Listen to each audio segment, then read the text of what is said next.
Chamber of Arrows, huh? I wonder why it's called that. Oh, that's why it's called that. That's why it's called that! Right then, today we have SteamWorld Dig 2, the sequel to SteamWorld Dig, so called because it took place in a Steam world and you get one guess as to what you did.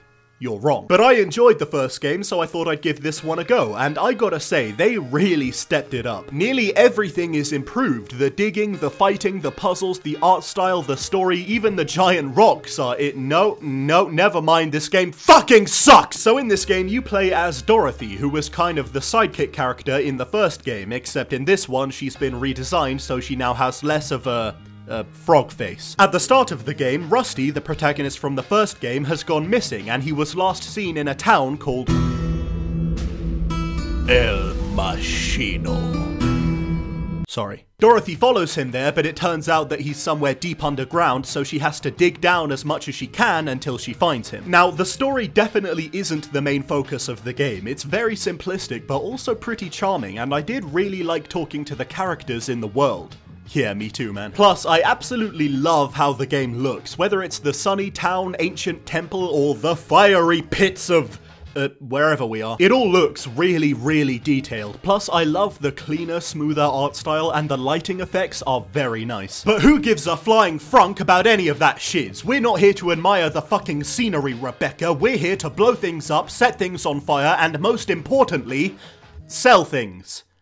Because a lot of it is selling things. Like in the first one, a lot of what you do is dig, except in this one, the world isn't procedurally generated, which I actually like. Most of what you do in the beginning is dig down, collect gems, fight monsters, and pray to God you don't run out of moist. And you gotta come back up to the surface every now and then so you can sell all your loot and refill your heart's lantern and moist. Yes, I am gonna keep saying moist until you laugh, motherfucker. It's got kind of a high risk, high reward thing going on, where the more you go down, the more your lantern will dwindle and the more loot you'll lose when you die. This sort of gather and explore gameplay is just as fun as it was in the first game, but what I like is that there's so much more than just that now. Like in the first one, you unlock new items and abilities as you go along, like a jackhammer that cuts through rocks like mean comments cut through my self-esteem, a grappling hook so you can finally feel like Widowmaker minus the amazing rump, and a goddamn son of a bitch beautiful bastard jetpack. Oh my goodness gracious, I love this thing so much. I mean, seriously, name one video game on planet Earth that wouldn't be improved with jetpacks. Just kidding, I'm not gonna let you do that because I'm moving on to the next sentence. This was my favorite part of the whole game. After the first time I got into one of those machines and realized that they gave me a new toy every time, it made me genuinely excited whenever I found a new one. Plus, they did a really good job of making all the items seem more game-changing every time. I was always like, whoa, a jackhammer, now I can break all those super hard rocks. Whoa, a grappling hook, now I can get to way more places. Whoa, a jetpack!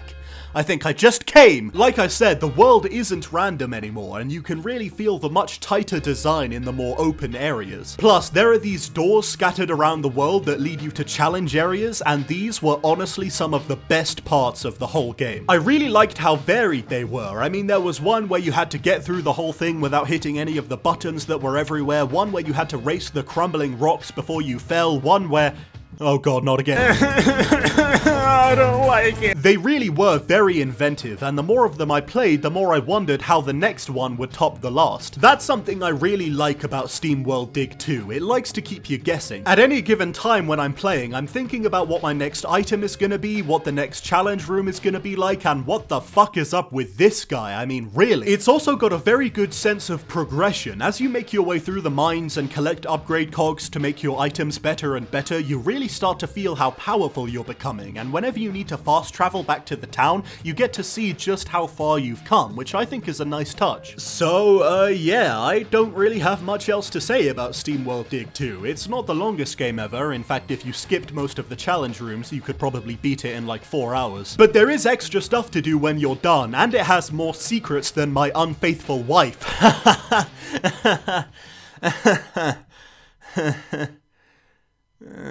But seriously, I think SteamWorld Dig 2 is pretty impressive. It takes what makes the first one good, refines it, polishes it, adds a whole bunch of new bells and whistles, and what you're left with is an interesting, engaging, adorable game that's fun for the whole family.